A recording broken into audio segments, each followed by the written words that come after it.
Welcome in online concept education classes.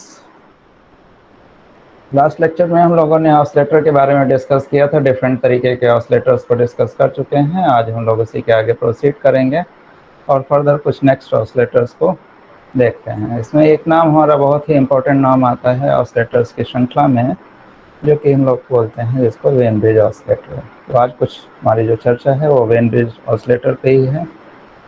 When bridge oscillator पे ही हम लोग कुछ चीज़ों को निकालने की कोशिश करेंगे। तो सबसे पहले वेन ब्रिज ऑसिलेटर होता क्या है, इसको हम लोग देख लेते हैं। तो ये वेन ब्रिज ऑसिलेटर का नीचे फिगर बना हुआ है।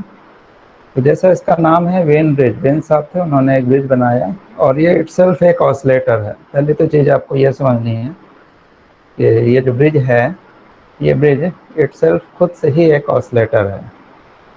इसको केवल सपोर्टिंग के लिए एम्पलीफायर्स वगैरह लगाए जाते हैं, अदरवाइज ये खुद से ही एक ऑसिलेटर है। दूसरी इसकी खास बात क्या है कि Wien bridge oscillator are the low frequency oscillator which are used to generate the audio and sub audio frequency ranging from 20 hertz to 20 kilohertz. इसका जो नेक्स्ट इम्पोर्टेंट पॉइंट आता है दैट इज इसकी जो फ्रीक्वेंसी रेंज है वो 20 hertz से 20 kilohertz, यानी ऑडियो फ्रीक्वेंसी रेंज हमारी AF रेंज में, उस रेंज में हमारी फ्रीक्वेंसी को ये जनरेट करने के काम आता है। ये ऑडियो फ्रीक्वेंसी ऑसिलेटर कहलाता है। लो फ्रीक्वेंसी ऑसिलेशंस अगर हमें जनरेट करने हैं तो वेन ब्रिज ऑसिलेटर से जनरेट करते हैं। तो जितने भी हमारे ऑडियो रेंज में आपके ऑसिलेशंस की ज़रूरत पड़ती है, यानी हमारी जो स्पीच वॉइस से जो जितने भी चीज़ें रिलेटेड हैं, एम्पलीफायर हो गया या पब्लिक एड्रेस सिस्टम हो गया या माइक्रोफोन हो गया या इसमें सब में जितने, या टीवी आपका हो गया, तो जितने भी हमारे वॉइस से रिलेटेड यानी वॉइस के रेंज में जितना भी आउटपुट हमारा आ रहा है उसकी फ्रीक्वेंसी में फिर वेन ब्रिज ऑसिलेटर एक बढ़िया काम करता है और ये it is a good choice. तो ये एक ब्रिज का नेटवर्क बना हुआ है और ये ब्रिज अपने आप में ही एक ऑसिलेटर होता है। इस ब्रिज में अगर हम लोग देखेंगे तो यहाँ पर दो सेक्शंस हैं हमारे, एक R1 है और एक C1 है, जो कि सीरीज में लगे हुए हैं। This is the series formation, ये सीरीज फॉर्मेशन होता है। और दूसरा हमारा लगा हुआ है R2C2 पैरेलल, ये पैरेलल फॉर्मेशन है। तो ये सीरीज R1C1 और पैरेलल R2C2 इन दोनों के कॉम्बिनेशन से मिलकर बना हुआ है। और चूँकि इसमें R1 और C1 है, C एक फेज शिफ्ट देता है, तो C के फेज शिफ्ट देने की वजह से it is also in the category of phase shift oscillator. It is in the category of phase shift oscillator. तो यहाँ कहीं लिख देते हैं,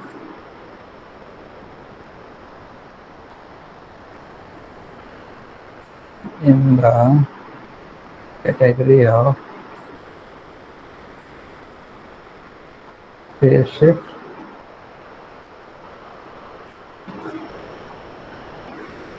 ऑसिलेटर। तो पहली तो चीज़ ये है कि किस कैटेगरी में आता है, ये आपका फेज शिफ्ट ऑसिलेटर की कैटेगरी में आता है। तो R1C1 जो फेज शिफ्ट पीछे वाला था वो एक्चुअल फेज शिफ्ट ऑसिलेटर है, बट अगर कोई सेकंड आपसे पूछा जाए कि which one is the other in respect of the R1C1 oscillator जो पहले वाला था, उसके अलावा अगर कोई और फेज शिफ्ट ऑसिलेटर है तो कौन सा है, तो उसको आप बोलेंगे when bridge oscillator. It has the two amplifier stages होती हैं R1 ब्रिज सर्किट की, and circuit has the lead lag network. इसमें देखिए बहुत सारी इंपॉर्टेंट चीज़ें होती हैं और इसमें बहुत सारे क्वेश्चन बनते हैं। पहला तो क्वेश्चन हमारा यहाँ पे बनता है, क्या क्या इंपॉर्टेंट चीज़ें हैं, यहीं से हम आपको लिख देते हैं। जितनी चीज़ें लिखी हैं इंपॉर्टेंट सभी हैं, बट उसमें भी एक खास इंपॉर्टेंट चीज़ क्या है, ये R1C1 जो ब्रिज है ये पूरा, ये एक लीड लैग नेटवर्क को फॉर्म करता है। ये लीड लैग नेटवर्क को फॉर्म करता है। किसको फॉर्म करता है? लीड लैग नेटवर्क को। लीड लैग होता क्या है, इसको हम लोग कंट्रोल सिस्टम में ऑलरेडी पढ़ चुके हैं। जिन्होंने अभी हमसे कंट्रोल नहीं पढ़ा हुआ है, ये इलेक्ट्रिकल में पढ़ाया जाएगा आपको, तो वो लोग कंट्रोल सिस्टम में इसको ऑलरेडी पढ़ चुके हैं। कंट्रोलिंग के लिए, कंपनसेशन के लिए हम लोग लीड लैग के नेटवर्क को यूज़ करते हैं।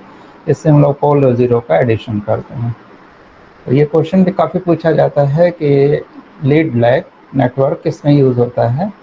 ऐसा कोई ऑसिलेटर बताइए, तो that is a when bridge oscillator. When bridge oscillator मतलब लीड लैग नेटवर्क। लैग और लीड का मतलब क्या होता है कि फेज अगर लैग कर रहा हो तो उसको लैग नेटवर्क बोलते हैं, फेज लीड कर रहा हो तो लीड बोलते हैं। जनरल भाषा में आप ये समझ लीजिए। बाकी डीप में तो कंट्रोल सिस्टम में है, बोर्ड प्लॉट वगैरह सब बनता है, बनाया भी है आप लोगों ने। लीड में आपको याद होगा फेज हमारा एडवांस हो जाता है, फाई एम फेज मार्जिन हमें मिलता है, और लैग में वो फाई एम फेज मार्जिन नीचे हो जाता है निगेटिव साइड में। फिर नेक्स्ट पॉइंट लिखा हुआ है the lag at the phase shift are increasing the frequency. Again very important चीज है कि लैग सेक्शन हमें कब मिलेगा, लीड सेक्शन कब मिलेगा।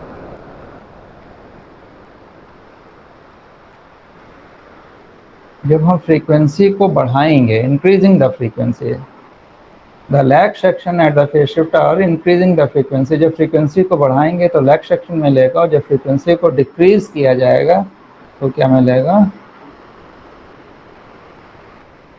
Lead section. लैग हमें तब मिलेगा जब फ्रीक्वेंसी को इंक्रीज करेंगे, और जब फ्रीक्वेंसी को डिक्रीज करेंगे तो हमें क्या मिलेगा, लीड सेक्शन मिलेगा। तो यहाँ पर फिगर को एक बार फिर से देख लीजिए। R1 C1 इसमें दो कंपोनेंट हैं, इधर हैं R2 C2 इधर, ये दो पैरेलल में कंपोनेंट हैं। R3 और R4 स्टेबलाइजेशन के लिए लगे होते हैं, ब्रिज के कंपोनेंट हैं।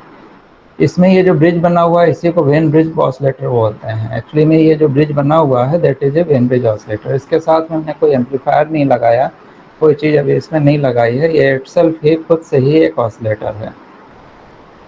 अब जरा एक चीज़ यहाँ पे समझने वाली चीज़ है कि जब ये खुद से ही ऑसिलेटर है तो इसके साथ में ऑप एम्प या इसको लगाने की क्या ज़रूरत है। तो एक्चुअली में इसमें आपके जो रेजिस्टेंस कंपोनेंट हैं ये पावर डिसिपेशन का काम करने लग जाते हैं, और इसमें जो पावर फीड की जाती है वो इसमें डिसिपेट होने लग जाती है। इसलिए some amount of the amplification amplifier अलग से आपको गेन प्रोवाइड करने के लिए लगाना पड़ता है, जो इसको जो होने वाले लॉस को कंपनसेट करता रहे, और अदरवाइज ये खुद से ही एक ऑसिलेशंस की रचना कर देता है। इसमें जो सीरीज कंपोनेंट है, यहाँ पर सीरीज कंपोनेंट लगा हुआ है, और यहाँ पर आपका जो है ये शंट कंपोनेंट लगा हुआ है। यहाँ पर हम लोग इनपुट देते हैं और यहाँ पर हम लोग आउटपुट यहाँ से लेते हैं। तो R1 C1 और ये R2 C2 ये आपका ये जो है ये आपका ग्राउंड होता है यहाँ पर ये। तो यहाँ पर इनपुट सेक्शन हमारा ये है,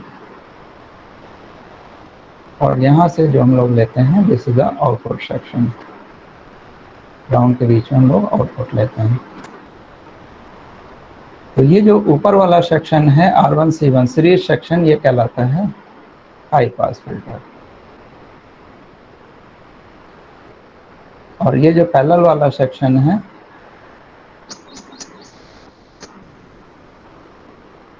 ये कहलाता है लो पास फिल्टर। ये आपको नेक्स्ट चीज में ध्यान रखनी है।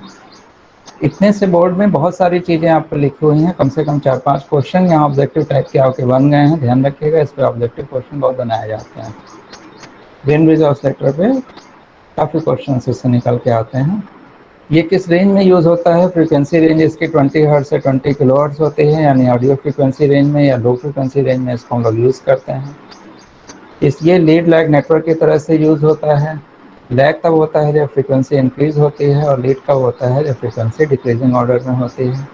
R1 C1 और R2 C2 के पैरेलल और सीरीज कॉम्बिनेशन से बना हुआ होता है। ये खुद में ही एक ब्रिज सर्किट होता है। इसमें R1 C1 होने की वजह से it is under the category of phase shift oscillator होता है। R1 C1 जो सीरीज इसके कंपोनेंट हैं वो इसके हाई पास फिल्टर को रिप्रेजेंट करते हैं, और जो इसका पैरेलल कंपोनेंट है वो इसके लो पास फिल्टर को डिफाइन करेगा, डोमिनेट करेगा। तो ये इसकी कैरेक्टरिस्टिक्स यहाँ पर वेन ब्रिज ऑसिलेटर की आपने देखी। नेक्स्ट इसका जो कंपोनेंट का लेआउट है वो किस तरीके से होता है। ये कोई हमारा ऑप एम्प है, एम्पलीफायर है कोई। इस एम्पलीफायर में कनेक्शन इस तरीके से इसमें दिया जाता है। बीच वाला देखिए ये जो है यहाँ पर ग्राउंड लगा दिया गया है। यहाँ पर R1 C1 ये आपका जो है यहाँ पर इनपुट दिया जा रहा है, ये वाला इनपुट पॉइंट कहलाता है। This is the input section,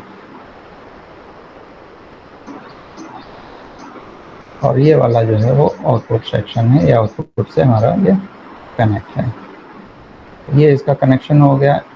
खुद से भी हमने बताया है आपको कि ये खुद से ही एक ऑसिलेटर है। ये जो खाली है, ये जो डब्बा बना हुआ है, it is only for providing the losses of the when bridge oscillator components है, या इसको स्टेबलाइज करने के लिए, इसको एक फ्री रनिंग में बनाए रखने के लिए ये यहाँ पर दिया जाता है। एक चीज़ यहाँ समझ लीजिए कि जैसे मान लीजिए इस समय का पीरियड चल रहा है, ये रिसेशन का टाइम अक्सर आता रहता है, तो जो लोग ऑलरेडी जॉब में हैं या ऑलरेडी स्टेबल हैं, सेटल हो गए हैं, या जिनकी फैमिलीज़ हो गई हैं, आप लोगों की भी फैमिलीज़ कल को होंगे, शादी ब्याह होंगे, बाल बच्चे होंगे, सब होगा, सिस्टम चलेगा। तो उस केस में आप कुछ पोर्शन जो है अपने कमाई का सेव करते हैं, 10% या 20%, और गवर्नमेंट की तरफ से भी ये कंपलसरी है कि आप उसको सेविंग में, बचत योजना जिसको बोलते हैं, उस फॉर्म में, किसी भी मोड फॉर्म में आप सेविंग करिए। क्यों करिए सेविंग? आखिरकार ज़रूरत क्या है सेविंग की? सब तो अच्छा चल रहा है, कमा ही रहे हैं। तो वो एक्चुअली सेविंग इस बुरे वक्त में काम आती है। जैसे इस समय का जो टाइम चल रहा है, तो इस समय के टाइम में ऐसी सेविंग ही काम आती है, यानी जो हमारे लॉसेस होते हैं जब, तो वही हमारी सेविंग काम आती है। इसके लिए एक सपोर्ट की ज़रूरत होती है, वो सपोर्ट सेविंग ही हमारी एज ए सपोर्ट का काम करती है। इसी को यहाँ पे कोरिलेट करें कि वेन ब्रिज ऑसिलेटर खुद से ये एक ऑसिलेटर है, बट ये क्या कर रहा है, A is the saving mode. जब भी ये डिस्टर्ब होगा या इसमें कोई स्टेबिलिटी में आपके दिक्कत आएगी या प्रॉब्लम्स आएंगे, तो ये क्या करेगा, एम्पलीफायर उस एक्स्ट्रा पावर को प्रोवाइड करेगा, उसको रन करने के लिए पावर को देता रहेगा। तो ये एज ए कंट्रोलिंग का काम करता है, ठीक है। एक का अपना कोई रोल नहीं है, बस केवल उसको स्टेबलाइज करने के लिए है, बल्कि ऑसिलेशन के लिए इसका कोई भी रोल नहीं है। इसकी इस वजह से ही, इसकी इस खास प्रॉपर्टी की वजह से हमको ये कहना पड़ेगा कि इसका लूप गेन जो 2 पाई है, उसमें ए का पार्टिसिपेशन नहीं होगा। यानी पूरे लूप में अगर हम कहें कि इसका लूप गेन 2 पाई होना चाहिए, तो बिल्कुल सही है, 2 पाई होना चाहिए। लेकिन चूंकि ब्रेन ब्रिज ऑसिलेटर खुद से ही ऑसिलेटर है, ये जो ब्रिज है ये खुद से ही ऑसिलेटर है, तो ये 2 पाई का जो गेन है ये खुद ही दे देगा, खुद ही फेज दे देगा। इसका मतलब ये हो गया कि ए को कोई फर्दर फेज शिफ्ट देने की आवश्यकता नहीं है। अगर ये फेज शिफ्ट फर्दर दे देगा, मान लीजिए 180 डिग्री दे देगा, तो फिर उसका 2 पाई मिल गया हमें, वो तो ऑसिलेटर है, वो तो 2 पाई दे रहा है। एक 180 डिग्री आपने और दे दिया तो 3 पाई हो जाएगा, गड़बड़ हो जाएगा, पार्टीशन क्राइटेरिया फेल। तो अब ये जरूरी है कि हमारा जो गेन है ए, उसका फेज शिफ्ट या तो 0 हो, या फिर 2 पाई हो, या फिर 4 पाई हो, या 6 पाई हो, लेकिन पाई नहीं होना चाहिए, 3 पाई नहीं होना चाहिए, 7 पाई नहीं होना चाहिए, 5 पाई नहीं होना चाहिए। बात समझ में आ रही होगी आप लोगों को। जब भी कोई हमारा सिस्टम ऑसिलेटर बन जाता है, तो उसका खुद का फेज शिफ्ट टोटल वो 2 पाई होता है। यहाँ वेन ब्रिज ऑसिलेटर में ये जो ब्रिज बना हुआ है, ये ब्रिज ऑलरेडी ऑसिलेटर है। इसका मतलब है कि इसका खुद के इस डिब्बे का फेज शिफ्ट 2 पाई मिल चुका है। अब अगर इसके साथ किसी एम्पलीफायर को आप अटैच करते हैं, तो जो भी अटैचमेंट लगाएंगे वो आपके फेस को डिस्टर्ब ना करे। ध्यान रखिए, वो आपके फेस को डिस्टर्ब ना करे। अगर वो फेस को डिस्टर्ब कर देगा तो आपका सिस्टम गड़बड़ हो जाएगा। इसलिए ए का फेज शिफ्ट 0 होना चाहिए या 2 पाई होना चाहिए। तो एम्पलीफायर को हमेशा ध्यान रखिए कि अगर हम कॉमन एमीटर में यहाँ एम्पलीफायर लगाते हैं, तो वो 180 डिग्री हमें फेज शिफ्ट देता है। अगर 180 डिग्री फेज शिफ्ट हमारा एक एम्पलीफायर दे रहा है, तो वो इसके फ्रीक्वेंसी कैरेक्टरिस्टिक्स को गड़बड़ कर देगा, और ये इसकी ऑसिलेशन की प्रॉपर्टी को डिस्ट्रॉय कर देगा।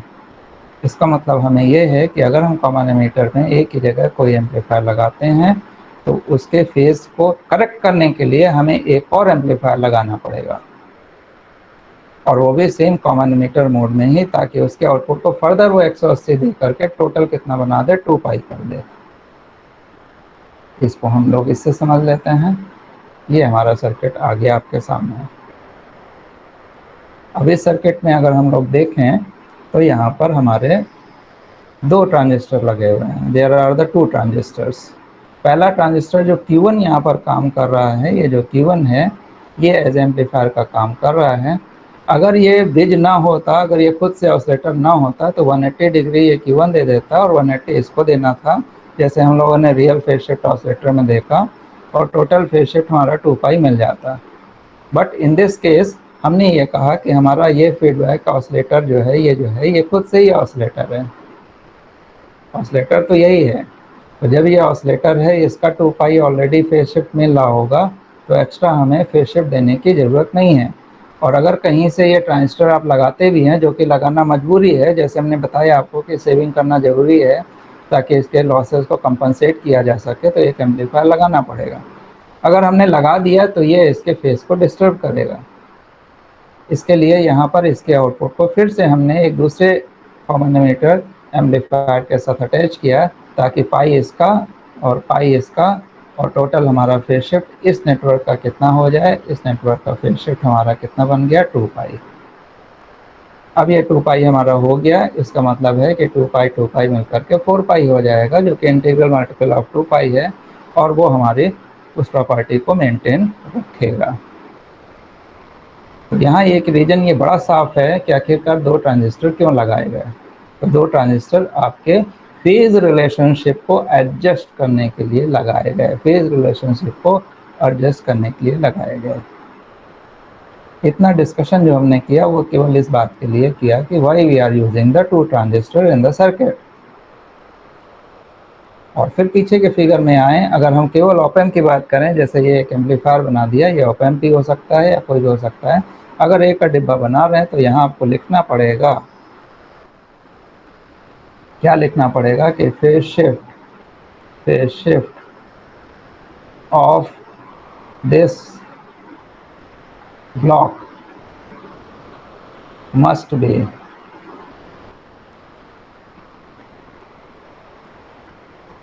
2n पाई, n बराबर क्या हो जाएगा, 1 2 3 4 5। तो n की वैल्यू 1 रखेंगे तो 2 पाई, 2 रखेंगे तो 4 पाई, 6 पाई, इसी तरीके से ये आपका आएगा। तो इसके लिए कितना होना चाहिए, 2n पाई आपका इसका फेज शिफ्ट होना चाहिए। ठीक है, तो ये बात आपने समझ में आ गई। अब इसमें नेक्स्ट इम्पॉर्टेंट चीज़ ये आती है, बड़ा इम्पॉर्टेंट है ये वेन ब्रिज ऑसिलेटर। हमें इसे क्वेश्चन बहुत देखने मिलते हैं, हर चीज़ में मैंने इंपॉर्टेंट डाल रखी है, आप लोगों को भी इंडिकेट कर रहे हैं। This circuit uses the positive and negative feedback. ये डिप्लोमा वालों के लिए बहुत खास क्वेश्चन है, बहुत पूछते हैं। इन जनरल डिप्लोमा में या एसएससी जेई में जो एग्जाम्स में और आईएएस गेट में भी आते हैं क्वेश्चन, जो बेसिक क्वेश्चंस होते हैं जिसमें लोग बहुत गलती करते हैं। ये क्वेश्चन पूछा जाता है कि ऑसिलेटर क्या है, पॉजिटिव फीडबैक या नेगेटिव फीडबैक। तो पहला फर्स्ट इंस्टेंट में बहुत ही रफ आंसर इसका ये है कि पॉजिटिव फीडबैक। आपको क्या बोलना है, पॉजिटिव फीडबैक, जो बिना पढ़े लिखे वाला आंसर होता है, यानी जिसको कुछ नहीं पता है वो क्या कह देता है, पॉजिटिव फीडबैक। तो आपको ही बोल देना है पॉजिटिव फीडबैक, आप सेफ जोन में चले जाएंगे, दिमाग मत लगाइए। एक सुधांशु जी इसमें हैं, आपके लिए खास तौर से बता रहे हैं, आपके एग्जाम में जहाँ कहीं दिमाग मत लगाइएगा। दिमाग लगता है एमटेक और बीटेक के अच्छे कंपटीशंस में, वहाँ पे आपको दिमाग लगाने की ज़रूरत मिलती है, पड़ती है कि अरे ये नेगेटिव फीडबैक से भी बनता है, ये केवल पॉजिटिव फीडबैक से ही नहीं बनता है। बट आपके जो लोअर लेवल के एग्ज़ाम है उसमें खाली आपको एक ही आंसर देना है, एसएससी जेई तक के एग्ज़ाम में क्या देना है, oscillator uses the positive feedback. ठीक है, लेकिन वेन ब्रिज ऑसिलेटर पॉजिटिव और नेगेटिव दोनों को यूज़ करता है, दोनों फीडबैक इसमें होते हैं। इसका मतलब ये हो गया कि जब वेन ब्रिज वाला आपका क्वेश्चन आएगा तो उसमें पॉजिटिव नेगेटिव दोनों को आपको बताना है, पॉजिटिव नेगेटिव दोनों को आपको बताना है। और यही जब आपका क्वेश्चन गेट में आता है, एक तो आएगा नहीं, और लेकिन अगर गेट के एग्जाम्स में आता है और वहाँ पर आपको यही क्वेश्चन पूछा जाता है कि ऑसिलेटर क्या यूज़ करता है, तो वहाँ पर आंसर होता है आइदर पॉजिटिव, आइदर नेगेटिव, और पॉजिटिव एंड नेगेटिव, सब वहाँ सब आंसर देना पड़ेगा आपको। तो ये समझ लीजिए कि एग्ज़ाम वाइज भी देखे कैसे चीज़ें बदलती हैं। तो एक्चुअल जैसे जैसे हम लोग आगे बढ़ते हैं वैसे वैसे आपको ये पता चलता है कि जो पीछे हम लोग पढ़ चुके हैं वो कुछ चीज़ें आपने समझने के लिए बस खाली पढ़ी होती हैं और वो चीज़ें धीमे धीमे रॉन्ग होनी शुरू हो जाती हैं। इसी में एक एग्जाम्पल आपको दे दें, एक समय का एग्जाम्पल होता है टाइम। समय को बचपन से यही पढ़ाया गया, अभी तक भी हम लोग यही पढ़ते हैं, किसी से पूछिए तो वो यही पढ़ेगा कि समय जो होता है वो, उस पर आपका कंट्रोल नहीं है, इट इज़ अनकंट्रोलेबल। समय को क्या आप कंट्रोल कर सकते हैं? कोई घड़ी की सुई को पकड़ के क्या बैठ सकते हैं तो क्या समय कंट्रोल हो जाएगा? समय को आप कंट्रोल नहीं कर सकते हैं। समय की एक निश्चित रफ्तार है, उसी रफ्तार से ही चीज़ें हमारी चलती हैं, यही हम लोग पढ़ते चले आ रहे हैं। लेकिन अभी अगर हम लोग बहुत बड़े ज्ञाता हो जाएं या पढ़ाई लिखाई हमारी बहुत स्ट्रांग हो जाए तो आपको ये पता चलेगा कि yes, you can control on the time. और ये चीज़ प्रूफ हो चुकी है। स्पेस में जब स्पेस शटल हमारा जाता है, जब मिशन हमारे जाते हैं, सैटर्न मिशन है या हमारे आउटर सोलर सिस्टम के मिशन है, तो वहाँ पर समय हमारा चेंज हो जाता है, टाइम चेंज हो जाता है। तो कहने का मतलब खाली इतना है कि जिस लेवल पे आप हैं, जिस लेवल का एग्ज़ाम है, उस लेवल के एग्ज़ाम के लिए जो चीज़ें ज़रूरी हैं उसको ही आपको पढ़ना है। आगे की जो चीज़ें होती हैं उसको अभी पढ़ के कंफ्यूज नहीं होना है। तो circuit uses positive and negative feedback, oscillator uses positive feedback. आपको क्या समझना है? Oscillator uses positive feedback and circuit this when bridge oscillator uses positive and negative feedback both. ठीक है। और बार्कसन क्राइटेरिया क्या है? ए बीटा इक्वल टू -1, जो कि आया किससे है? नेगेटिव फीडबैक से। फिर कंफ्यूज हो जाएंगे। चलिए आगे बढ़ते हैं। The positive feedback is through the R1 C1 R2 C2 to the transistor Q1। इसमें जो पॉजिटिव फीडबैक हमारा आता है वो इसमें जो कंपोनेंट्स हैं उसके कंपोनेंट्स में ये वाला सेक्शन, ये वाला सेक्शन और ये वाला सेक्शन, ये तीन section R1 C1 R2 C2 and transistor Q1, ये तीनों सेक्शन यूज हो करके इसके पॉजिटिव फीडबैक का निर्माण करते हैं, पॉजिटिव फीडबैक का निर्माण करते हैं। And negative feedback is through the voltage divider of the input of the transistor off Q1। ये पोटेंशियल डिवाइडर है R7 R8, ये आपको बायसिंग आपको पता है कौन सी है बायसिंग, ये पोटेंशियल डिवाइडर बायसिंग है। इस वाले सेक्शन से इस वाले सेक्शन से इसको क्या दिया जाता है? Negative feedback. ये इसमें नेगेटिव फीडबैक इससे प्रोवाइड होते हैं। तो एक्चुअली में होता क्या है कि हमने अभी आपको बताया कि ये ब्रिज जो होता है ये आपका चल रहा है, ये खुद से ही ऑसिलेटर है, लेकिन इसमें जो रेजिस्टेंस वगैरह लगे हुए हैं स्टेबलाइजेशन के लिए, ये रेजिस्टेंस कुछ लॉस पैदा करते हैं। लॉस जो पैदा होगा उसकी भरपाई कौन करेगा? एम्पलीफायर करेगा। अब फ्रीक्वेंसी पे डिपेंडेंसी होती है, फ्रीक्वेंसी हमारी कम है तो कभी आपकी ज़्यादा होती है, कभी इसमें लोड कुछ पड़ता है, कभी नो लोड पे काम करता है, तो उसके अकॉर्डिंगली लॉस भी कम ज़्यादा होते रहते हैं। तो कभी इसको कम देना है, कभी इसको ज़्यादा देना है, और कभी ऐसी सिचुएशन भी आती है कि इसके पास ज़्यादा हो जाता है गेन। इसके पास चूंकि C1 C2 लगे हुए हैं और ये स्टोरिंग है, ये स्टोरिंग कैपेसिटर और इंडक्टर आपको पता है ये एनर्जी को स्टोर कर लेते हैं। तो ड्यूरिंग द ऑपरेशन कहीं पे ऐसी भी सिचुएशन आ जाती है कि जब इसमें हाई एनर्जी स्टोर हो जाती है, उस एनर्जी को घटाने के लिए फिर हमें क्या देना पड़ेगा? नेगेटिव फीडबैक आपको प्रोवाइड करना पड़ेगा। तो उस केस में Q2 ट्रांजिस्टर इनको नेगेटिव फीडबैक दे करके इस सिस्टम को पूरा स्टेबलाइज रखता है। स्टेबलाइजेशन इसमें बड़ा जरूरी है। किसी फ्रीक्वेंसी को जनरेट करके उसको मेंटेन रखना बहुत ज़रूरी काम है। जैसे कोई बड़ा बिजनेस अभी आपको दे दिया जाए, मुकेश अंबानी है, मुकेश अंबानी अभी सुशील जी को बुला लें, कर लें, लो भैया मेरा बिजनेस अब तुम्हारे हवाले, तो बहुत कम गारंटी है कि सुशील जी बिजनेस चला पाएंगे। या तो ये सुसाइड कर लेंगे या इनके ऊपर इतना बोझा आ जाएगा कि ये दब जाएंगे, ये इसको हैंडल नहीं कर पाएंगे। क्योंकि उसको मेंटेन रखना, उसको स्टेबलाइज करके चलाना बहुत मुश्किल काम होता है। शुरुआत करना किसी काम को बहुत आसान होता है, लेकिन उसको मेंटेन करना बहुत मुश्किल काम होता है। पढ़ाई लिखाई को एक बार आप लोगों को स्टार्ट करने में लेके कापी किताब बैठ गए, चलो भैया आज से पढ़ते हैं और डेली पढ़ेंगे, लेकिन जरा महीने भर किसी एक टाइम में आप 2 घंटे हमें नोट करके बता दीजिए कि हाँ आप 2 घंटे इस टाइम डेली पढ़ते हैं।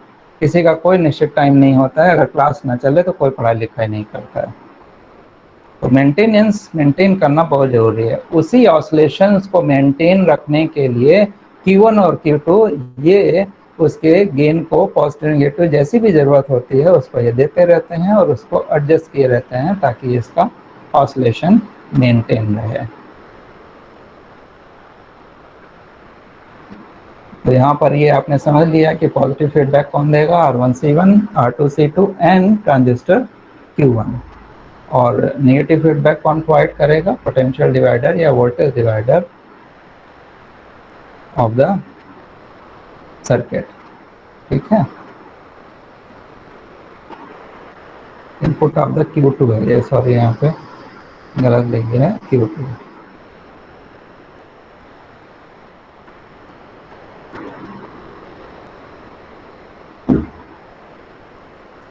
Resistor R3 and R4 are used to stabilize the amplitude of the output। ये स्टेबलाइजेशन के लिए हम लोग इसको यूज करते हैं। अब चलिए इसके हम लोग कैलकुलेशंस पे आएंगे, इसकी कैलकुलेशन भी करेंगे।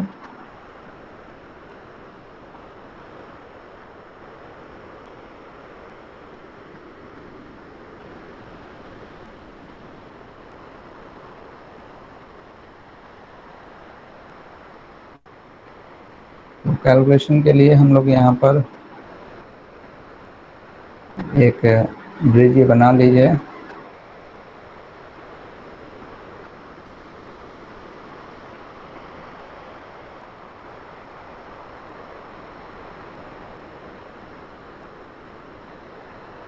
इसकी फ्रीक्वेंसी निकालना भी बड़ा ज़रूरी काम है।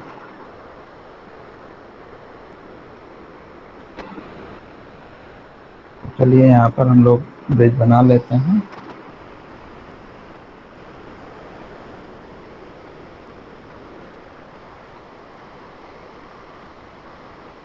डेरिवेशन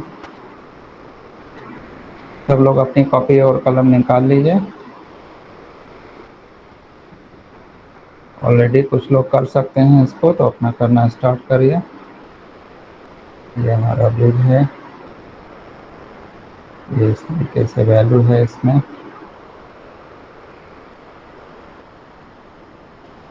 ये R1 है, ये C1 है, ये C2 है, ये R2 है, और इधर नीचे वाले में आप ये देखिए नीचे वाला क्या लगा हुआ है, पैरेलल वाले की तरफ R4 है और ये R3 है। ये वाला R3 है और ये वाला R4 है। ये हमारा ब्रिज है। अगर हम यहाँ से इसको लेते हैं तो ये यहाँ पर, अब इसमें ये Z1 ब्रांच हो जाएगी, ये Z2 ब्रांच हो जाएगी, ये Z3 ब्रांच हो जाएगी और ये Z4 ब्रांच हो जाएगी। इलेक्ट्रिकल में जब मेज़रमेंट आपको पढ़ाया जाएगा तो उसमें आपको ये ऑलरेडी जो लोग पढ़ चुके हैं उनको पता है। इलेक्ट्रिकल वाले क्लास में ये आप लोग इसको फिर से पढ़ेंगे। उसके हिसाब से हमारी प्रॉपर्टी क्या होती है, Z1 Z4 must be equal to Z3 Z2 Z3, यानी अपोजिट आर्म का multiplication of opposite arm. Z1 Z2 आमने सामने के जो ब्रांच हैं इनका मल्टीप्लिकेशन दूसरी ब्रांच के मल्टीप्लिकेशन के बराबर होता है।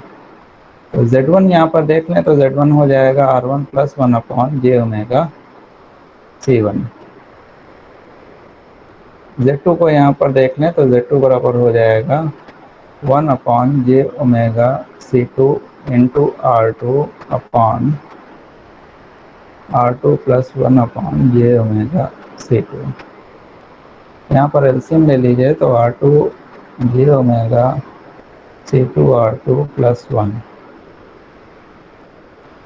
इन दोनों का पैरेलल कॉम्बिनेशन ले लिया। इसका इम्पीडेंस ध्यान रखिए, सबको पता होगा, नहीं पता है तो 1/j ω/C2 लिखते हैं और इसका जो इम्पीडेंस हो जाता है 1/j ω/C1।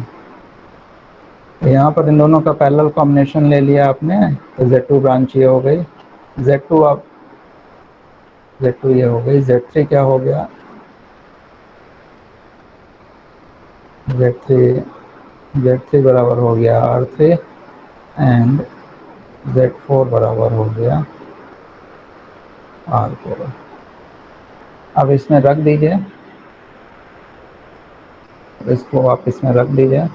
तो Z1 Z4, Z1 क्या है, Z1 है R1 plus 1 upon j omega C1।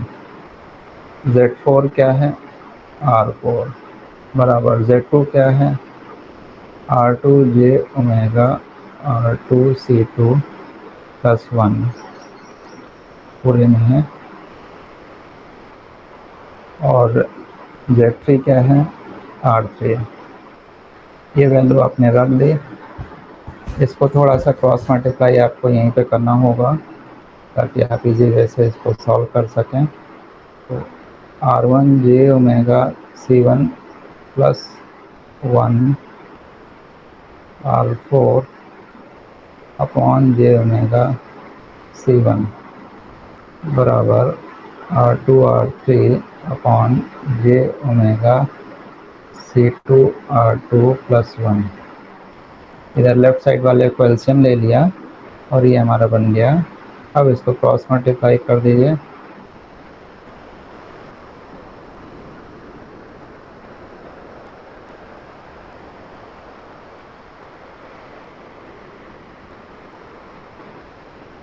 तो क्रॉस मल्टीप्लाई करने में R1 C1 जे ओमेगा प्लस 1 R4 जे ओमेगा C2 R2 प्लस 1 बराबर R2 R3 जे ओमेगा C1। ये हमारा पूरा फैक्टर आया। अब इसमें लेफ्ट साइड को आपको ब्रैकेट खोल देना होगा। R1 C1 जे ओमेगा, ठीक है, R4 ये फैक्टर इससे मल्टीप्लाई करेगा तो ये बनेगा जे ओमेगा, इसको पूरा लंबा लंबा लिखना पड़ेगा।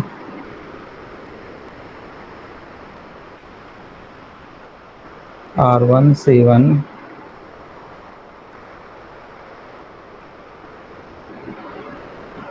जे ओमेगा, R4 चलिए बाद में लिख लेंगे, R4 अभी मल्टीप्लाई ना करिए, R4 बाद में मल्टीप्लाई कर देंगे, ब्रैकेट के बाहर लिख लिया। R1 C1 जे ओमेगा, R1 C1 जे ओमेगा पहले मल्टीप्लाई कर लीजिए तो ये बन जाएगा जे ओमेगा C2 R2 और प्लस R1 C1 जे ओमेगा। पहले इसको इससे मल्टीप्लाई करेंगे, फिर इससे मल्टीप्लाई करेंगे और फिर 1 को मल्टीप्लाई करेंगे तो ये बन जाएगा जे ओमेगा C2 R2 और प्लस 1। ये इधर का फैक्टर बनेगा और इधर का फैक्टर बनेगा R2 R3 जे ओमेगा C1। ये थोड़ा सा लंबा सा डेरिवेशन होता है लेकिन एक बार आपको करना बहुत ज़रूरी है। इसको आप कर लेते हैं तो इसकी जो डीप एनालिसिस है उससे फिर आप समझ में आ जाती है आपको कि ये काम के इसमें और क्या क्या चीज़ें आपको ध्यान देनी है। तो अब देखिए यहाँ पर ये हमारा एक्सप्रेशन आ गया। अब जब बोर्ड पे ये देख लीजिए, जो लोग नहीं कर रहे हैं वो लोग देख लीजिए। यहाँ पर जे ओमेगा है, यहाँ भी जे ओमेगा है, ये स्क्वायर कंपोनेंट हो जाएगा, this will be the real part. Imaginary part इसका क्या क्या है, इमेजिनरी पार्ट यहाँ से अगर निकालें तो यहाँ से है ओमेगा R1 C1 और यहाँ से इमेजिनरी पार्ट क्या है ओमेगा C2 R2 और यहाँ पर इमेजिनरी पार्ट ये है। तो रियल और इमेजिनरी पार्ट को यहाँ पर कंपेयर किया जाएगा। तो कंपैरिजन के लिए यहाँ पर now compare real and imaginary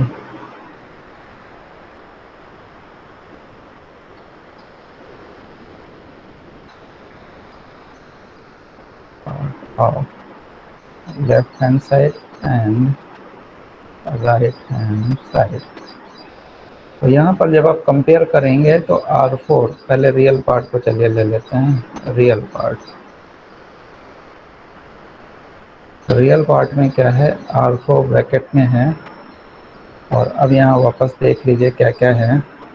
जब इसमें लेंगे तो माइनस में आएगा R1C1 R2C2 ओमेगा स्क्वायर, और यहाँ पे आएगा 1।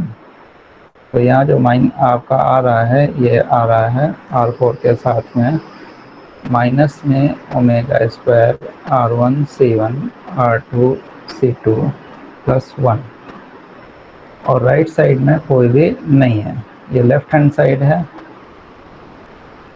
और ये है राइट हैंड साइड।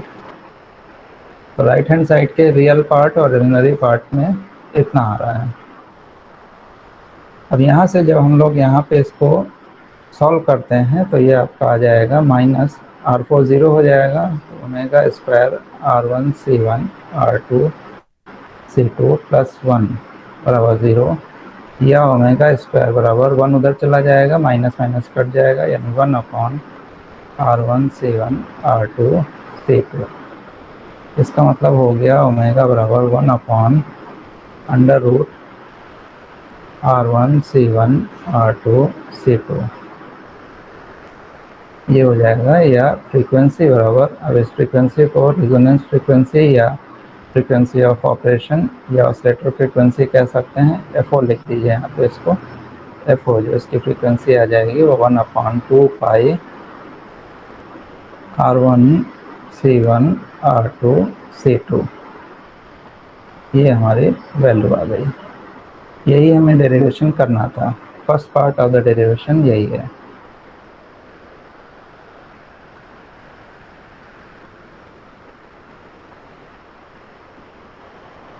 ये इसकी फ्रीक्वेंसी ऑफ ऑसिलेशन हो गई। अब इसके सेकंड पार्ट को देखेंगे। सेकंड पार्ट का मतलब हो गया कि इमेजिनरी कंपोनेंट को देखेंगे। तो इमेजिनरी कंपोनेंट को देखने के लिए हम लोग इधर लिखते हैं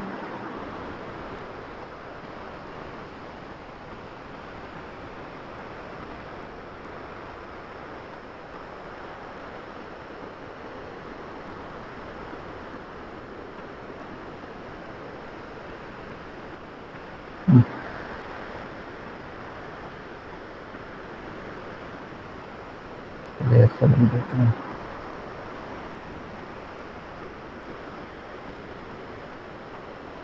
इमेजिनरी पार्ट को इधर कंपेयर कर लेते हैं। तो इमेजिनरी पार्ट को अगर हम लोग देखें तो क्या है, उसको इधर वापस जाइए। तो R4 अंदर है R1C1 ओमेगा के साथ में, फिर R2C2 है। तो पहले इधर वाला लिख लेते हैं। तो इधर वाला जब लिखेंगे तो R4 ब्रैकेट में ओमेगा R1C1 और प्लस ओमेगा R2C2, ये तो था लेफ्ट साइड में। राइट साइड में क्या क्या है, ओमेगा, राइट साइड में आपका था omega R2R3C1 R2R3C1 R2R3C1 R2R3C1, ये था। तो ओमेगा तो यहाँ से कॉमन हो गया, कैंसिल आउट हो गया। तो बचा क्या, यहाँ पर बचा है आपका R1C1 प्लस R2C2 बराबर R2R3C1।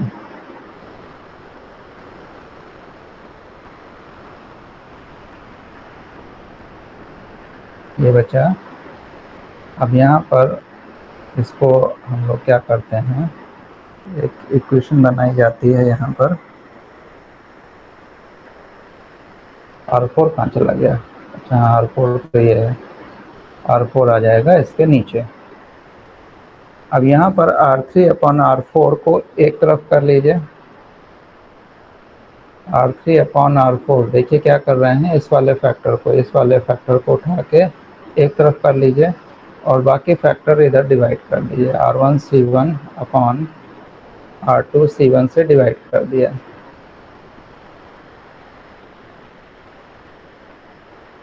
तो जब ये डिवाइड करेंगे तो ये R3/R4 इक्वल टू हो जाएगा C1 C1 cancel out R1/R2 plus R2 R2 cancel out C2/C1। ये हमारा रिलेशन आएगा। इसको अब बॉक्स में बंद कर दिया है।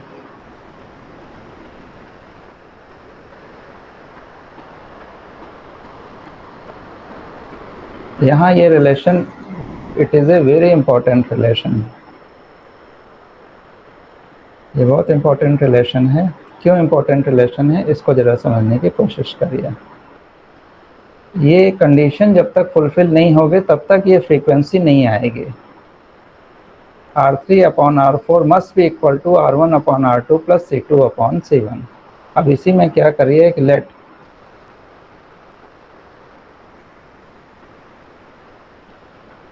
R1 सबको बराबर ले लीजिए। R1 बराबर R2 बराबर R एंड C1 बराबर C2 बराबर C। अगर हम इन दोनों को सबको बराबर ले लें तो R3/R4 क्या निकलेगा? R1 R2 R को बराबर ले लिया तो ये 1 हो जाएगा, और C1 बराबर C2 बराबर C कट जाएगा, अगेन 1, और ये बराबर क्या आ जाएगा 2। R3/R4 बराबर कितना आ गया 2। बस ये इंपॉर्टेंट चीज़ है इसकी। इस केस में जब R3/R4 बराबर 2 हो जाएगा तो इस केस में जो इसकी फ्रीक्वेंसी ऑफ ऑसिलेशन होगी वो कितनी होगी? तो 0 आपने लिखा है 1/2 pi under root R1 R2 C1 C2। अब इसमें जब हम लोग बराबर ले लेंगे तो 1/2 पाई, इसको भी R, इसको भी R, इसको C, इसको C, तो ये स्क्वायर बाहर आ जाएंगे तो ये निकल के आ जाएगा 1/2 पाई RC। तो यहाँ पर ये एक इम्पोर्टेंट रिजल्ट आ गया कि F0 बराबर 1/2 पाई RC। इसमें कोई अंडर रूट नहीं होगा, पहले ये ध्यान दे लीजिए, यहाँ कोई रूट नहीं है, डायरेक्ट फ्रीक्वेंसी है 1/2 पाई RC। This is the frequency of oscillation. बड़ा सिंपल फार्मूला है। व्हेन, ये निकला कब है? व्हेन R1 और R2 दोनों क्या हैं? बराबर हैं, और C1 और C2 दोनों ब्रांच के कैपेसिटेंस भी बराबर हैं, C के बराबर हैं। तो कंडीशन क्या आ रही है? R3/R4 की कंडीशन क्या आ रही है? 2 आ रही है। ये एक बड़ी इंपॉर्टेंट रिलेशन इसमें आती है कि R3/R4 की जो रिलेशन है वो क्या है इस कंडीशन पे, यानी R3 को R4 का कितना होना पड़ेगा? 2 गुना। अगर ये है तभी ये फ्रीक्वेंसी है। ध्यान दीजिएगा, यहाँ बात को समझिए कि अगर R3 बराबर 2R4 है, यानी अगर हम पीछे वाले फिगर पे चलें तो पीछे वाले फिगर में ये जो हमारा ऑसिलेटर बना हुआ है जिसमें हम लोगों ने इतनी सब चीज़ें की हुई हैं, अगर इसकी फ्रीक्वेंसी को हम सपोज दैट 1/2 पाई RC रखते हैं तो उस केस में इस RC को इसका 2 गुना होना पड़ेगा। यानी ये अगर आपका 100 है तो इसको कितना होना पड़ेगा? 200 होना पड़ेगा। जब तक ये कंडीशन नहीं होगी तब तक आप इस कंडीशन को नहीं बता सकते हैं कि F0 equal to 1/2 pi RC होगी। तो जनरली बुक में जो रटने वाले लोग हैं वो रट लेते हैं कि वेन ब्रिज ऑसिलेटर की फ्रीक्वेंसी क्या होती है। तो वेन ब्रिज फ्रीक्वेंसी की फ्रीक्वेंसी रटने वाले लोगों के लिए 1/2 पाई RC होती है। बट साथ में ये भी रट लीजिए कि R3 बराबर 2R4 या R3/R4 बराबर 2 होना चाहिए, और साथ में ये भी पता होना चाहिए कि R3 R4 कहाँ लगे हैं। मान लीजिए इंटरचेंज हो जाए तो R4 बराबर 2R3 लेना पड़ेगा फिर। तो पूरी चीज़ को समझने के बाद ही आप आंसर करिए। लेकिन अगर आपने इन वैल्यूज़ को बराबर नहीं लिया है, मान लीजिए R1 बराबर R2 बराबर R या C1 बराबर C2 बराबर ये नहीं लिया है, तो जो फ्रीक्वेंसी आपकी आई है वो ये फ्रीक्वेंसी आई है, और कंडीशन आई है ये। बराबर लिया है तो 2 वाली कंडीशन आएगी, अगर नहीं लिया है तो फिर ये कंडीशन है, और ये आपकी फ्रीक्वेंसी है। जब तक ये कंडीशन फुलफिल नहीं होगी तब तक ये फ्रीक्वेंसी आपकी नहीं आ सकती है। ये बात ध्यान दो, खोल के कान खोल के सुन लीजिए। अगर ये कंडीशन आपके सेटिस्फाई नहीं है तो वेन ब्रिज ऑसिलेटर कभी भी ऑसिलेट इस पर नहीं कर सकता है। इसी कंडीशन को सेटिस्फाई करने के लिए हमारे ट्रांजिस्टर लगे रहते हैं, वो जूझे रहते हैं, वो हर समय यही एडजस्ट किया करते हैं कि भैया कंडीशन सेटिस्फाई रहे ताकि ऑसिलेटर इतनी फ्रीक्वेंसी को मेंटेन रखे। ये होती है वेन ब्रिज ऑसिलेटर की पूरी अंदर की कहानी। ठीक है, ये कहानी आप लोगों को अच्छी तरीके से समझ में आ गई होगी, लेकिन अभी पिक्चर आगे की भी थोड़ी सी बाकी है, अभी हम लोग फिनिश नहीं करेंगे, अभी और समझिए इसमें। ये तो थी आपकी फ्रीक्वेंसी ऑफ ऑसिलेशंस की बात। अब आगे की बात में देखिए, अब इसके फीडबैक फैक्टर को देखा जाएगा। इनपुट में जो सेक्शन है यहाँ पर R4 है, और जो आउटपुट में रेजिस्टेंस है वो R3 है।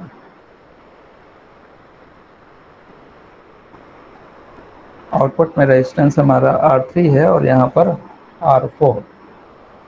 तो यहाँ पर देखिए फिगर हमारा ऐसे बनता है, इसको अगर हम रीड्रॉ करना चाहें फिगर को, रीड्रॉ होकर के फिगर हमारा ऐसे आता है।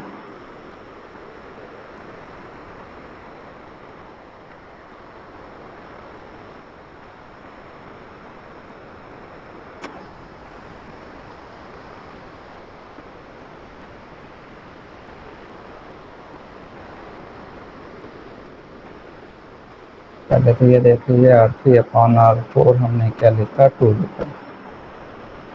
बीटा बराबर होता है R4 प्लस R3 या 1/R4 बटे R4 प्लस R3/R4 बराबर 1/1 प्लस, और ये हो जाएगा 2, यानी बीटा बराबर 1/3। इसका जो फिगर बनेगा वो ऐसे बनता है। इसमें जो एक्चुअल हम लोग देखेंगे तो यहाँ पर तो फिगर को सिस्टमेटिक करते हैं, जब अलग अलग बाइफरकेट करते हैं तो ये इस तरीके से आता है।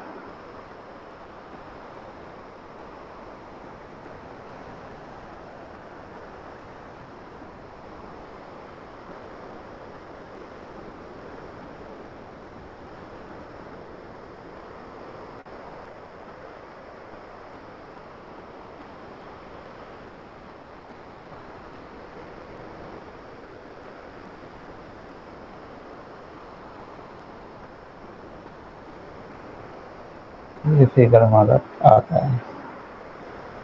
तो यहाँ पर देखिए ये जो नेटवर्क हमारा बना हुआ है, अब यहाँ ध्यान दीजिए, ये जो नेटवर्क हमारा बना हुआ है ये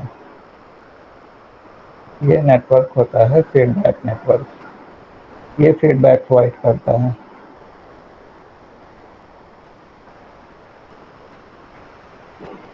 ये जो सेक्शन है यहाँ से यहाँ का जो वोल्टेज है VF, ये देता है VF।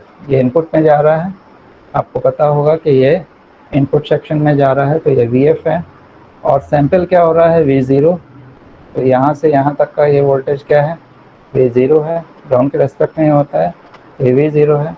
तो यहाँ पर अगर हम लोग निकालें VF/V0 तो बीटा बराबर हो जाएगा, ये तो हमने अलग कैलकुलेशन की है आपके लिए, बीटा बराबर हो जाएगा R4, बीटा बराबर पहले यहाँ लिख देते हैं VF/V0।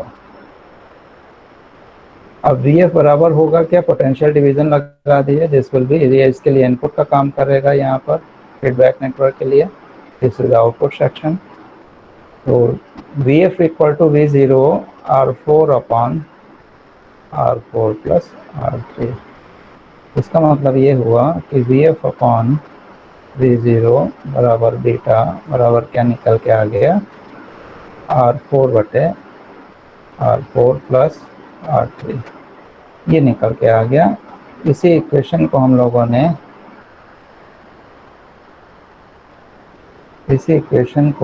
ने यहाँ पर लिखा हुआ है।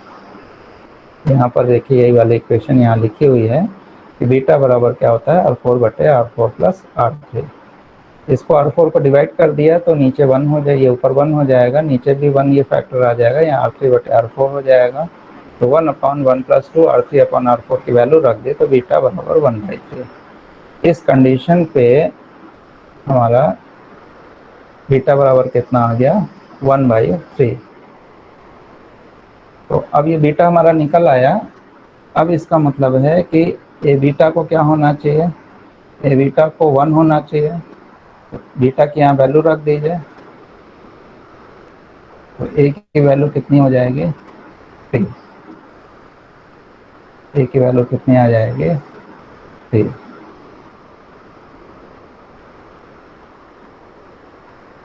तो ये चीज़ बड़ी इंपॉर्टेंट है, बहुत पूछते हैं क्वेश्चन, बहुत पूछते हैं, दिल लगा के पूछते हैं, तो पूछते हैं कि गेन इसका कितना होना चाहिए। तो इसका गेन कितना होना चाहिए, ए बराबर 3। जैसे ट्रांजिस्टर का आपने फेज शिफ्ट ऑसिलेटर देखा था एफईटी वाले केस में, तो उसमें आपका गेन उसका 29 आया था, 29 का फिगर था उसमें। आप लोग को तो याद ही नहीं होगा, भूल गए हो, याद दिला दें, 29 आया था। इसी तरह से इसका कितना होना चाहिए, 3 होना चाहिए। तो ए बीटा इक्वल टू यहाँ पर 1 हो जाएगा, इससे ए की वैल्यू 3 होनी चाहिए और बीटा निकल करके आपका आया है 1/3।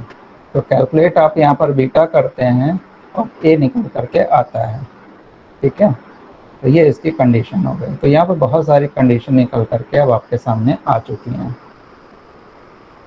तो क्या क्या कंडीशन निकल के आ चुकी हैं वो हम यहाँ पे समराइज कर देते हैं इसको। तो F0 जो फ्रीक्वेंसी है वो 1/2π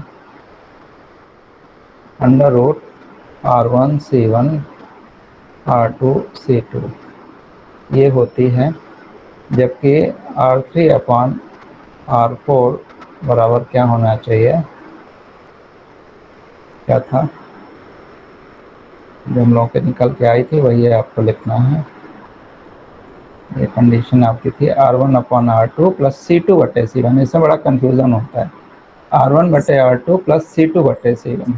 C1/C2 कहाँ थी, इसीलिए तो देखा क्या लिखा हुआ सामने, दिख नहीं रहा है बोर्ड पे, R1/R2 + C2/C1। गलत लिखी।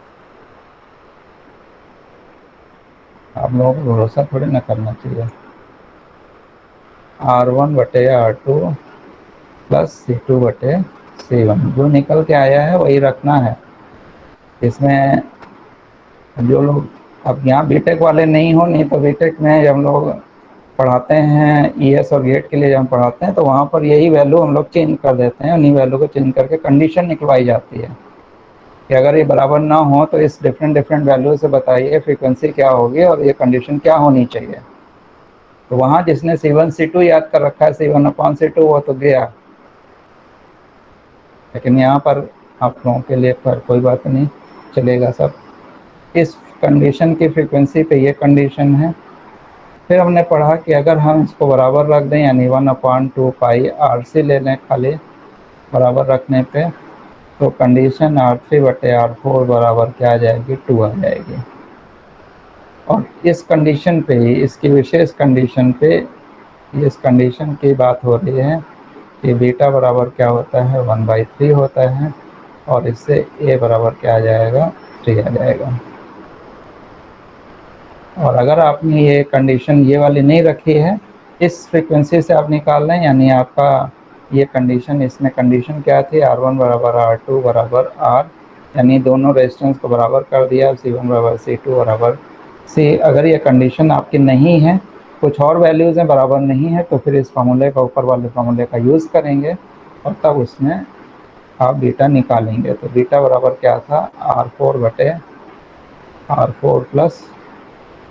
R3, या हम लोग लिख सकते हैं 1 प्लस, और बीटा से डिवाइड करने के बाद में आया था 1 + R3/R4। ये हमारा बीटा है। तो अगर इससे निकालेंगे बराबर नहीं है तो फिर बीटा इससे निकाल करके और फिर ए बीटा को बराबर 1 रख दीजिए और हमारा यहाँ मैग्नीट्यूड ए का आ जाएगा, ए बराबर 1/बीटा आपको मिल जाएगा। ठीक है, ये चीज़ हमारी मिल जाएगी। तो यहाँ पर एक बार फिर से आपको ये रिपीट कर दें कि ये जो सेक्शन है, एक सेक्शन ये है, एक सेक्शन ये है, ये ब्रिज है, ये एम्पलीफायर है, इसके आउटपुट से इसको आपने इनपुट किया है। आउटपुट इनपुट जोड़ना पड़ेगा तभी तो हमारा बनेगा ऑसिलेटर। तो ऑसिलेटर ये है, ये 2 पाई फेज शिफ्ट देता है, ये भी 2 पाई देता है, तो टोटल फेज शिफ्ट कितना हो जाएगा 4 पाई। इसको आप 0, 4 पाई, 6 पाई इस तरीके से लिख सकते हैं। 300 डिग्री, 360 डिग्री, 720 डिग्री ये जो लिखे जाते हैं इसका मतलब है सब जीरो ही फेज शिफ्ट के बराबर होते हैं। रिपीट होके वही चीज़ आपको मिल जाती है। ये पॉजिटिव फीडबैक सेक्शन देता है और पॉजिटिव फीडबैक पे ये काम करता है। नेगेटिव फीडबैक इसको स्टेबलाइज करने के लिए हम लोग यूज़ करते हैं। तो ये पूरा आज का हमारा सेशन था जो कि पूरा ओरिएंटेड था, एक लंबा सेशन ये हमारा चला और पूरा ये ओरिएंटेड इस बात पे था कि वेन ब्रिज ऑसिलेटर क्या होता है। तो वेन ब्रिज ऑसिलेटर एक्चुअली में आपके इलेक्ट्रिकल में भी आता है, ये कंट्रोल में भी आता है, ये मेजरमेंट में भी आता है। काफ़ी जगह पूछा जाता है क्योंकि मेजरमेंट के ब्रिज वगैरह, एसी ब्रिजेस वगैरह में जब लोग पढ़ते हैं तो वहाँ भी इसको यूज़ करते हैं। और दूसरा जो लो फ्रीक्वेंसी डिवाइसेस हैं उसमें एज ए इनपुट देने के लिए भी ये काम आता है। जैसे कोई क्लॉक फ्रीक्वेंसी हमें जनरेट करनी है लो फ्रीक्वेंसी रेंज में, तो इसको हम लोग बना करके उसको हम लोग ट्रिगर देने के लिए यूज़ करते हैं, ऑन ऑफ ऑपरेशन कराने के लिए यूज़ करते हैं। तो वेरियस इसके एप्लीकेशंस होते हैं, बस यूज़ इसको लो फ्रीक्वेंसी में करते हैं। तो this is all about the when bridge oscillator. इसके बाद एक कंपैरिजन यहाँ पे चार्ट बना हुआ है। ऑसिलेटर्स का हमारा जो कंपैरिजन है वो किस किस तरीके से, कंपैरिजन तो पहले हम लोग ऑलरेडी पढ़ चुके हैं, क्लासिफिकेशन, क्लासिफिकेशन किस तरीके से किया था। यहाँ पर फ्रीक्वेंसी के रेस्पेक्ट में कंपैरिजन भी दिया है। आरसी ऑसिलेटर को हम लोग कहाँ यूज़ करते हैं, use a resistance capacitance network to determine the oscillator frequency suitable for the low audio frequency range and the moderate application 5 Hz to 1 MHz। ये इसकी फ्रीक्वेंसी है, ये ध्यान रखिए। इसमें फेज शिफ्ट ऑसिलेटर, इस फ्रीक्वेंसी रेंज में फेज शिफ्ट ऑसिलेटर और वेन ब्रिज ऑसिलेटर ये दोनों ही यूज़ किए जाते हैं। एलसी ऑसिलेटर की जो फ्रीक्वेंसी होती है वो 1 मेगाहर्ट्ज से 500 मेगाहर्ट्ज यानी हाई फ्रीक्वेंसी एप्लीकेशंस में वीएचएफ रेंज तक जाती है। रेडियो फ्रीक्वेंसी ऑसिलेशंस के रेंज इसको बोलते हैं और यहाँ पर हम लोग इसमें यूज़ करते हैं। इसमें 3 तरीके के, 4 तरीके के होते हैं। एलसी ऑसिलेटर होता है, एलसी ट्यून्ड ऑसिलेटर होता है, हार्टले ऑसिलेटर होता है और कॉलपिट ऑसिलेटर होता है। इतने तरीके के हम लोग इसमें यूज़ करते हैं। एलसी ऑसिलेटर जहाँ एलओसी दोनों के कॉम्बिनेशन उसको एलसी ऑसिलेटर है। याद रखिए वेरी हाई फ्रीक्वेंसीज में इसको यूज़ करते हैं। उसके बाद आपका ये क्रिस्टल ऑसिलेटर आता है। क्रिस्टल ऑसिलेटर की प्रॉपर्टी होती है very high degree of accuracy इसमें होती है और ये रेडियो फ्रीक्वेंसी पर लगभग ये काम करते हैं। ये इटसेल्फ ऑसिलेटर होते हैं, इसमें किसी एम्पलीफायर को देने की ज़रूरत नहीं होती है, बस खाली इसको प्रेशर देने की ज़रूरत होती है। वो प्रेशर हम लोग एम्पलीफायर से ही प्राप्त करते हैं, इसलिए एम्पलीफायर को लगाते हैं। अदरवाइज ये इटसेल्फ खुद से ही ऑसिलेशन एक बार शुरू हो गया तो वो स्टेबल ऑपरेशन है, शुरू रहेगा, चलता रहेगा वो। तो क्रिस्टल ऑसिलेटर को हम लोग नेक्स्ट सेक्शन में रीड आउट करेंगे। आज हम लोगों के लिए इतना ही। आज के लेक्चर को यहीं पे ख़त्म करते हैं। नेक्स्ट लेक्चर में आपसे फिर मुलाकात होगी। Thanks for watching. तब तक बने रहिए कॉन्सेप्ट एजुकेशन के साथ में।